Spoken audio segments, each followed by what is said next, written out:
Hello, everyone. Welcome to our Q&A for this set, All You Need Is Love. And I am Tu Nguyen Nguyen, a professor at Cal State Fullerton and a former board member of VALA, the Vietnamese American Arts and Letters Association, the organization that organizes the Viet Film Fest. So welcome. I am really happy to be here and have with us Andrew Fitzgerald, the director of Family Circus, and Christopher Vall from the director of Ripen. So I'd like to welcome you, and if you can say a little bit about yourselves and perhaps a summary of your film that we've already seen, that would be wonderful. Andrew, would you like to go first? Sure. Hello. I'm Andrew Fitzgerald, director and writer of The Family Circus. My film is about a Vietnamese American family who they try to cover up a drunk driving accident from their youngest son, and their lies start to kind of crumble in front of the police as the night wears on. But I just want to say I'm very happy to be here and part of the festival, so thank you. Great, thank you. Welcome. Christopher? Yeah, hi everyone. Thank you for having us. It's a real honor to be a part of this fantastic festival. I am the co-director of Ripen. My co-director Zipporah was unfortunately unable to make it, but she sends her regards. Our film is about a Vietnamese father-daughter story where the daughter kind of locks the father out of his own DVD shop out of spite because he had to take her to the store on her birthday, and she wasn't having it, so she locked the door on him, and the whole story is just them trying to reconcile with each other and make amends and kind of get back to what their relationship previously used to be. And this was all pretty much shot through a glass door, showing like their emotional and physical barriers that kind of separate the two of them. So, yeah. Thank you. What I found interesting about all of these films was that it talks about love in terms of also different timelines, from age, young to old, the absence and the presence of love. And so I was wondering what inspired you to make your film, and where are you zooming in from today also in terms of times, and how does time figure into your film? So those are the beginning questions. What was your inspiration, and how does time figure into your films? So the inspiration for The Family Circus was an incident that happened to my own family and I. And in regards to time, this happened, I would say 12 years ago. So with time being a factor, in the moment, it was incredibly stressful, and, afterwards maybe wasn't our proudest family moment either. But with time, I've kind of been able, along with my parents and brother, have been able to find the humor in it. And as you mentioned, the love that was happening in the moment that we may not have been aware of because of all the stress and just anxiety. But what we were actually trying to do was help one another out. So in reflecting on all that, I thought it made for, an interesting short film, and that became the inspiration for it all. Yeah. Great, thank you. And for me, I'm zooming in from Toronto, Canada. And the inspiration behind our film is me and my team, we're BIPOC creatives, and we wanted to tell a story that also had BIPOC people in it, because that's who we are, and we wanted to stay authentic, to whatever we were trying to stay and whatever we were trying to say, and be genuine about it. And the reason behind, our film takes place in 2005, and we were thinking, when we were like 5 or 6 years old, this is totally something that we would have or could have done as well, like throwing fits with our parents and, kind of just being like the stubborn kids that we are. So that was that. And then it was also kind of a stylistic choice for it being 2005. We wanted to challenge ourselves. There weren't any smartphones or anything back then. You couldn't really rely on technology. So for example, Jason, our protagonist of the film, gets locked out of his store, and it's not like he can easily call whoever, right? Like it's a more difficult process. So definitely a stylistic choice, and obviously to challenge us as filmmakers to try and recreate that kind of set design as well. That's great. Yeah, I really enjoyed the humor that you incorporated in both of your films. And Andrew, you mentioned that it was a very stressful time for your family in terms of dealing with this incident. But there's a lot of humor in your film as well. Can you speak a little bit to that and how humor played into the making of this film? Sure. So yeah, I went into it really wanting to make a suspense film, inspired by, Hitchcock and noir films from the 40s. And, in building suspense, a great way to not only diffuse it, but escalate it is through humor, I think. A joke is a brief moment of suspense. You do a setup, you wait, and deliver the punchline. So I think the two kind of work hand in hand. And I think also just people act pretty funny when they're under extreme stress, whether they know it or not. You're having these wild knee-jerk reactions, and your mind is scrambled and racing and trying to come up with lies and answers quickly. And when someone is not really adept at doing that, they tend to kind of stumble in humorous ways. So I thought the situation, lent itself to humor, at the same time, kind of, exploring issues that I've dealt with growing up in a small town, being half Vietnamese. So I think, in order to make it feel lived in and fully formed, I wanted humor to play a part in it all. That's really interesting. I'm curious about the Hitchcock and the suspense and how that figured into the way that you set up, like you said, the jokes and diffusing and escalating, right? The Yeah. situation.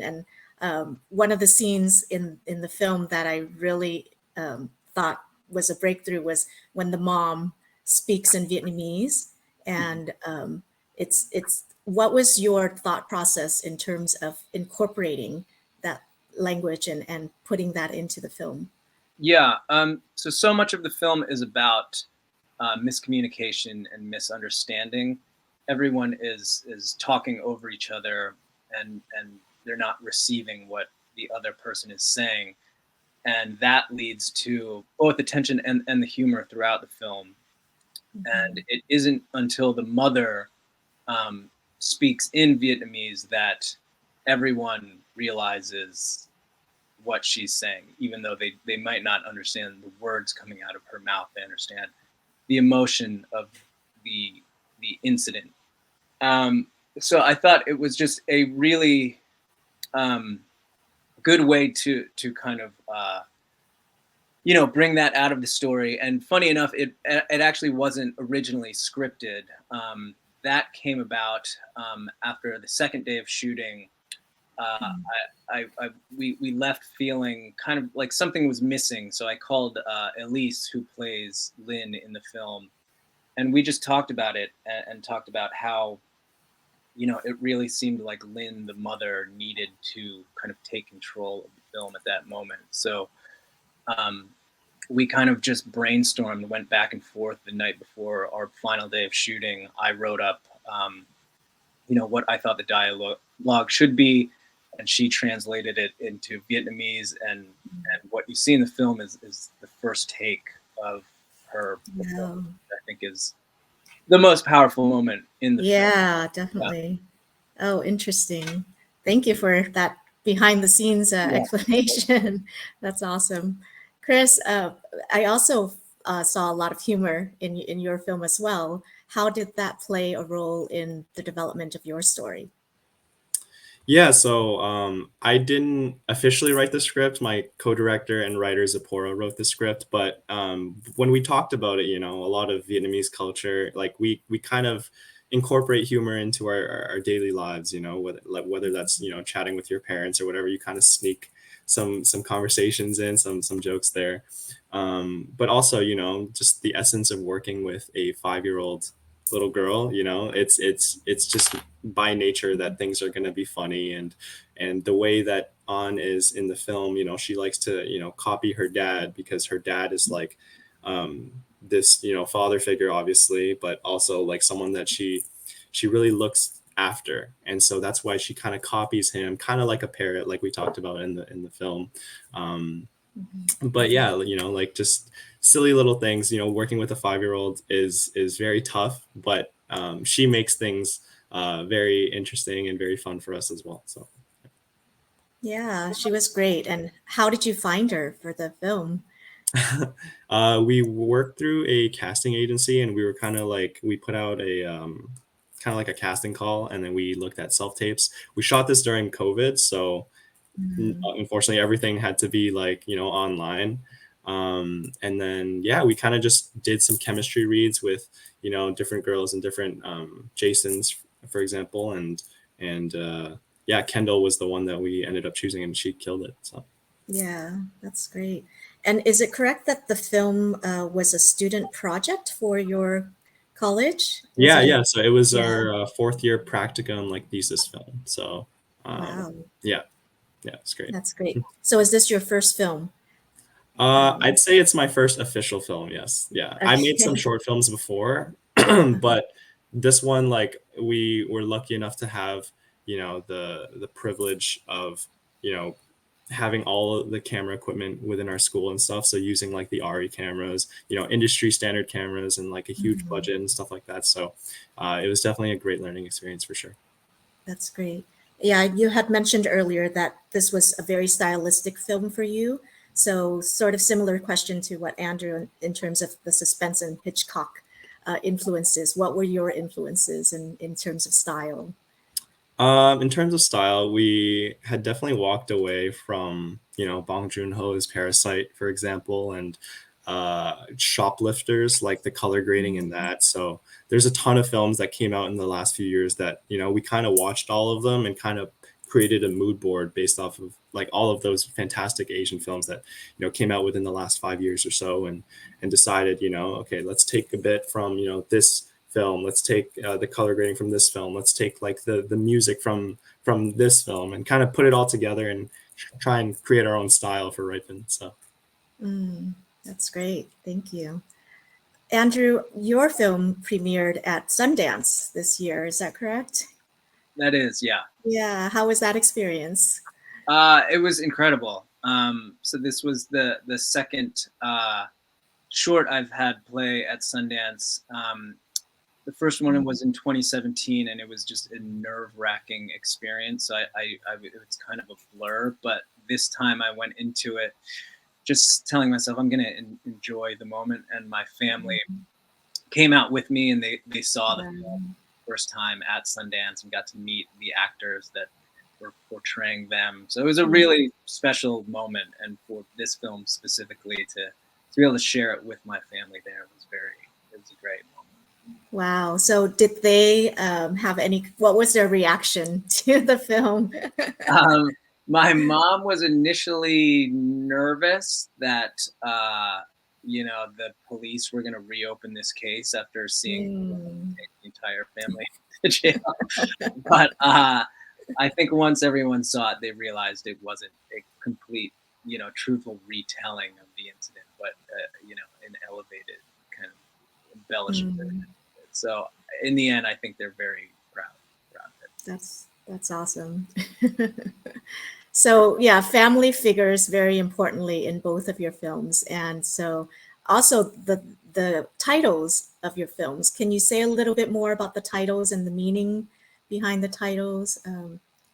If there are any particular references that you're trying to make with perhaps other films, or what are Um, you, yeah, what's the yeah, meaning behind the so title? the Family Circus is the name of like that really boring single panel comic, Sunday comic, Mhm. where it's just like a super white family getting into the most mundane, like, Mhm. I don't know, tribulations. So I Yeah. thought it was a funny to reference that in a Uh-huh. way. You know, what's happening in my film is hopefully very chaotic and stressful. So I thought it was a more apt title, but also kind of a wink at what I think is a pretty boring. Mm, interesting. Ripen is kind of like a double entendre. So, just it symbolizes maturing and growing up, and in the film, not only does the daughter have to grow up, but the father also has to grow up. And Mhm. obviously, this goes hand in hand with the concept of fruits and how they have to ripen before they're fully, ready to take on whatever, right? So, Mhm. obviously, in Asian culture, Vietnamese culture, fruits and food in general, yeah, it means a lot to us. So we wanted to kind of do a little tie-in between the two concepts and kind of make that the theme for the story. It's about growing up, maturing, and becoming Mhm. fully into one's own. So That's great. Yeah, I really enjoyed the incorporation of the Vietnamese culture in various ways through your films, and particularly Andrew, the scene where the cops trying to pronounce Vietnamese and the son's like trying to correct him. And can you speak a little bit about your own experience growing up as a biracial person, and what were some inspirations for you to incorporate those cultural elements in your film? Yeah, so I grew up in a very small town in Pennsylvania, and that was just something that has happened to me here and throughout my life, of just people either saying "What are you?" or like not Mhm. being able to pronounce the word Vietnamese. So those are things that have stuck with me that I just thought were another interesting layer to put into this film. Um, while this family is trying to play it cool and fly under the radar, there's still these things happening, things being said to them by outsiders that the son just cannot keep his mouth shut about. Mhm. And I've felt that way throughout times in my life when I've heard people mispronounce my mom's name, and she doesn't correct them, she just kind of goes with the flow. But those little things would eat at me. And Mhm. but I think I'm at in now looking back on that, I used to be very angry about incidents like that, but I understand it more from my mom's perspective now, that it's she has a deeper understanding that people aren't out to um, disrespect her, that she sees the good in people and is able to overlook these smaller transgressions. uh, and yeah, I think the film kind of touches on that Mhm. dynamic too, between the young son being very angry and almost militant about these things, and an older, wiser member of the family being able to see past them, and Mhm. what that means as far as their dynamic.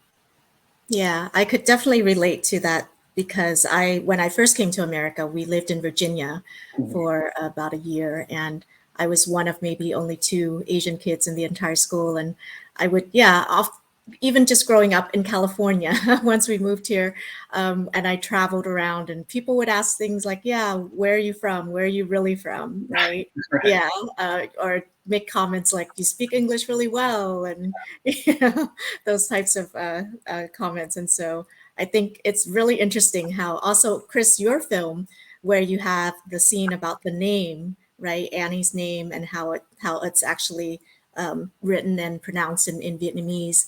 An and you have her say dad in Vietnamese, and she asks, how do you say dad, right?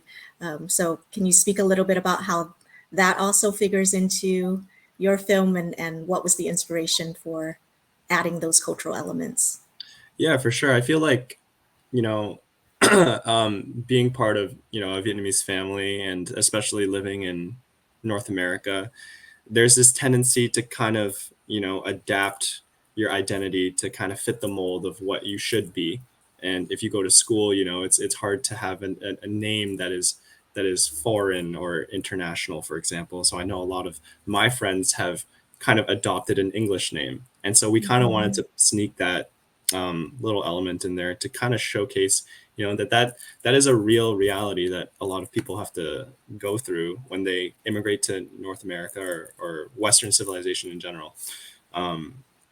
And also to showcase, that is kind of like a sad truth, like if you have a foreign name or a Vietnamese name or something, it's harder to get a job. It's harder to, network with people, because, you don't know what other people might think. And obviously, I think we're becoming more accepting of that as a society, but there's still more work to be done. But that was just like a little, tidbit that we wanted to put in there, just to kind of, make it known that this is like an issue. So Yeah, yeah. And you also have scenes where the dad is talking in Vietnamese, right, to not only the daughter, but also his dad. And yeah, so those elements, I think, were really interesting to look at the dynamics in terms of how culture, right, plays into communication and so forth. Yeah. definitely, yeah. And especially because like the dad, like his Vietnamese is not great. It's kind of symbolizing us, like growing up in North America, we kind of speak like Vietglish a little bit. So just kind of showcasing that side of things as well. Yeah, yeah, that's great. So, what would you say is a main theme or message that you would want the audience to take away from your film in terms of this overarching concept of love? It's a very big question. Andrew, you can go first. I would say just listen to your mom. She's always right. Listen to your mom. That's good advice.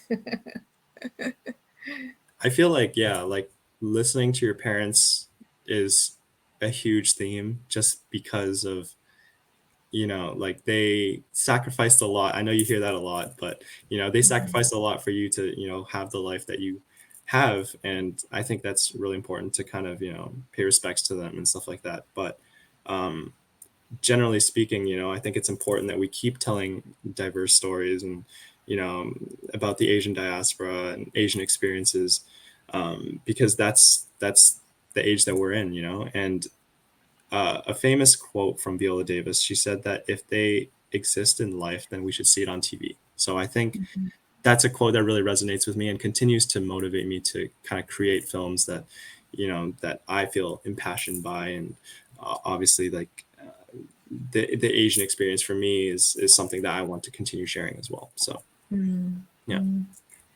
That's great.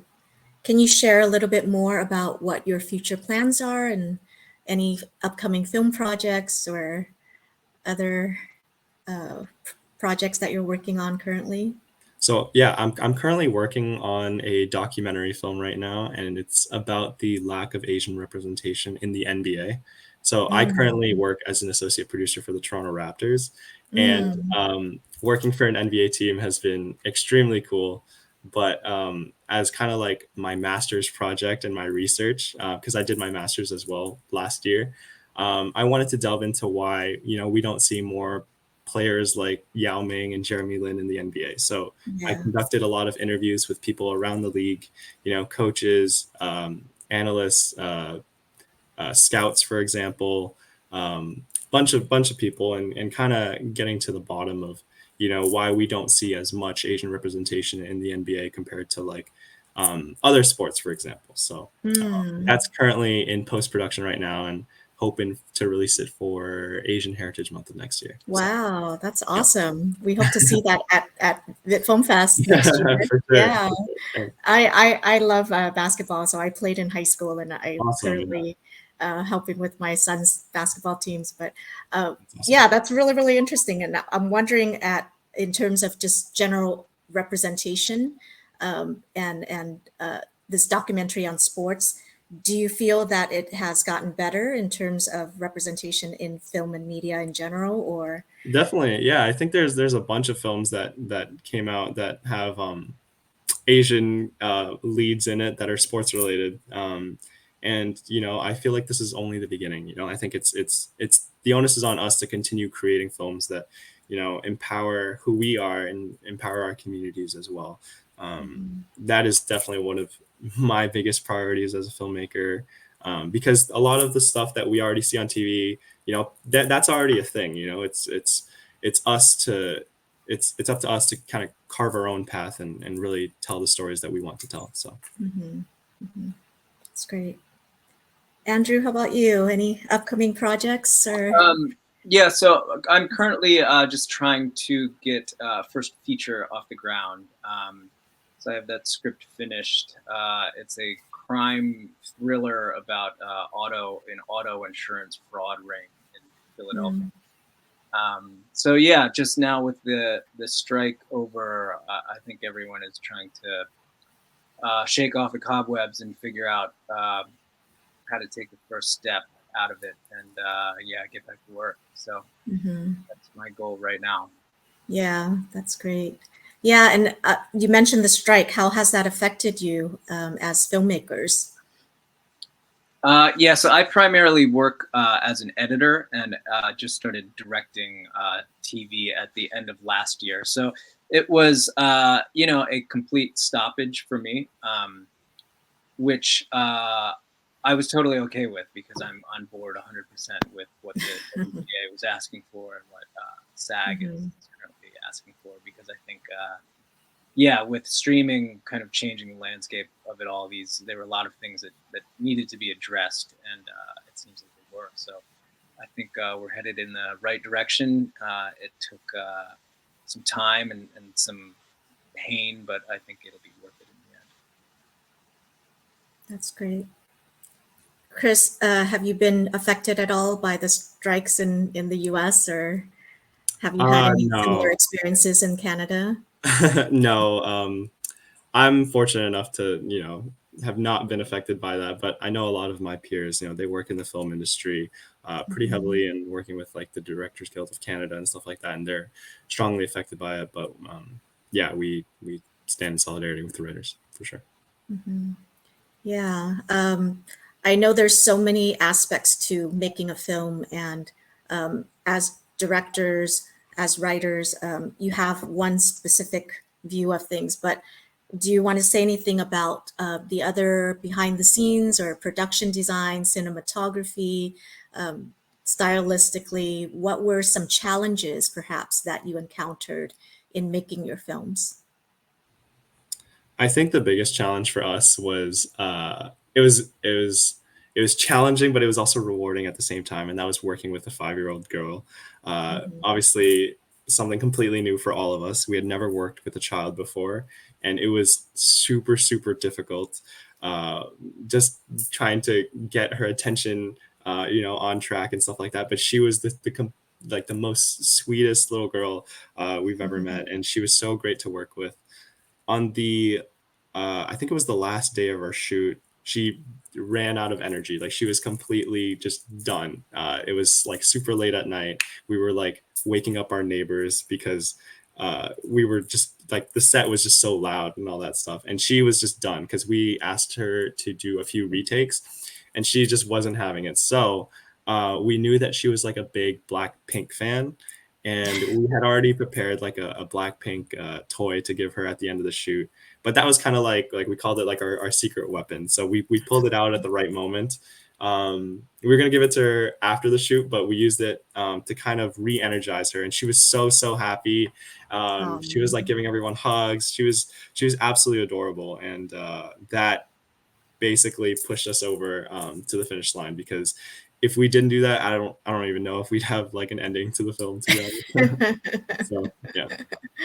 You made it work, and yeah, child actors, it's amazing what, yeah, she did a wonderful job, and kudos to you. Yeah, no, it's super cool, and also it's great to see kind of like her career kind of launch from there, because now she's like in commercials and doing Oh, like TV spots and stuff like that. So it's been great, wow. and that was like her first time acting. So Yeah, she was really good.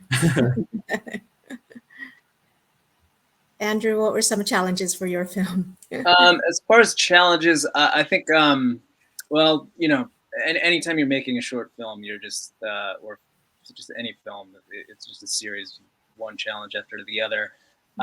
It was all self-financed, so there's that kind of like, why am I doing this? Why am I going to go? Is it worth going broke to do this? So you're dealing with all that mental stuff, and then just practically packing all of this in 3 days, and trying to make it seem like wintertime in Pasadena and make it snow outside in the middle of May in California were a lot of the practical challenges we had. But we had a great crew, a group of friends and people that I've worked with on other films and shows and projects. So they are really the ones that kind of made it all happen, because, you know, as a writer director, you can only do so much. You don't have the right team together, it's just all for nothing. So I want to give a shout out to all them, my producer Josh, cinematographer Singh, production designer Sage, casting directors Mike Arley, Jess, Monica, who did costumes, and just everyone who worked on it. You know, it couldn't have been done without them. That's great. And you filmed the film in 3 days. Yeah. Wow. Yeah. Wow. That's amazing. That's How long did it take for you to film yours, Christopher? I think we shot it over 2 weekends, but like only on the weekends, obviously, because we had school during the weeks. But it was super challenging for us because we shot it 3 years ago in the middle of the pandemic, and that was kind of the reason why we also kind of shot the film between a glass door, because our school put in like a regulation policy like at the very last minute, saying that like you can't have more than like 3 people in the same room, including like the director and the DOP as well. So we were like, okay, let's just have the actors in between a glass door and kind of communicate through that means. And I think it turned out a lot better than what we originally had, which was like a more complex film and all that stuff. But I feel like that kind of made the film what it is now. You know, it's concise and more heartwarming, and it's great. So that's really interesting. Yeah, the challenges of the pandemic still, seeing that in terms of the films that are coming out today, and that's a really interesting tidbit that you shared. So, for sure, yeah. And it was a great learning experience too, because that was like our first time working on a 20-minute short film, and it was in the middle of the pandemic, so we were like literally thrown into the fire for sure. Yeah. So in terms of looking at for both of you, you're starting out in filmmaking, and what would you say to other filmmakers who are starting out, and what are things that you wish you had known before going into this business? Any advice for up and coming filmmakers who are interested in making films? I would say really be very tough on your own ideas. Really kind of beat them up as much as you can, so you really can get the best version of what you're going for. And you know, to really dig deep so you can figure out exactly why you're doing something and what you want out of it, because I think that's when things are special. And you really have to learn how to deal with disappointment, because there's a lot of it that's involved in the business, and just, you know, like I said, on a practical level too, of just while you're on set, sometimes you're not able to get the shot you want, or this and that. So you have to be able to adapt and not hang on to ideas and be precious about things. Yeah, I just want to echo that. Like things will go wrong on set, like they always will. That's stuff that like you cannot prepare for. So just kind of understand that, you know, it's things are going to be out of your control, and that's kind of just like the reality of it. But I think it's mostly important to have fun on set. You know, you can get carried away by like, you know, like Andrew said, you know, looking for like that one shot, but again, it's tying back to time management and working with other people. And the most important thing is if you're having fun, then that's probably like the thing that always reminds me of like why I'm doing this. You know, working with a talented group of people who are equally or more driven than me. You know, and we're all working together to create a beautiful story and something that's bigger than all of us. So just enjoy that, like whatever it is that you're doing. Yeah, that's wonderful. And I really admire that you acknowledge your team and just, yeah, the sheer collaboration that is involved in filmmaking. Oftentimes we don't see that and we just see the product, right? The final product, but there's so much that goes on behind the scenes. And so what advice would you give for networking and sort of getting your stuff out there and meeting people and working with others? What has been most beneficial for you in that process? I think now it's easier than ever to just reach out to someone whose work you admire and just tell them you admire it. And, you know, if they're in your neighborhood, go grab lunch with them or something. There's many people that I know and have begun to work with that with the relationships have started just like that. And, you know, just put your work out there to be seen, put it on Vimeo, wherever. And yeah, just get it out. It's easier than ever. Network, find your people, you know, the people you can get down with and are on the same page with, and, you know, just build a little family and then make stuff. Yeah. I'd say like if you're in school or you're a student filmmaker, that's a great place to network because you're already working with a ton of people and you quickly find out like who you really work well with and who you don't really work well with. So school is a huge part of it and kind of like what helped me launch my career into this filmmaking side. But once you like start working with people that you enjoy, you're going to continue working with those people and they're going to bring more people that they work with. And then it's all going to create like this huge like network and family of creatives that you love working with. So not only that, but also kind of like Andrew said, you know, going for coffee or going for lunch with other people, like you can always PA on sets, you know, there's Facebook groups that you can join and they're looking for, you know, a PA, a driver, whatever the case may be. And it's a great way to get your foot in the door, even if you have zero experience. So definitely, you know, check out social media and check out those collaborative Facebook groups for sure. Great. Thank you. All right.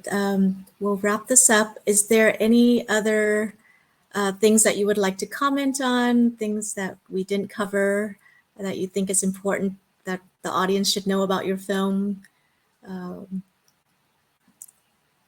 I just want to say thanks for watching. Yeah, thank you for watching and thank you to Viet Film Fest for having us. It's truly an immense honor. So thank you. Thank you for joining us today and submitting your films. And we hope to see more of your films in the future, not only at Viet Film Fest, but at other festivals and throughout the mainstream audience. And so thank you for all that you do. And it was really a pleasure watching your films. And we hope you'll be able to join in person in the future and get to meet everyone at Viet Film Fest. For sure. Thank you so much. Thank you. It's been great. Thank you. Thank you. Okay, take care.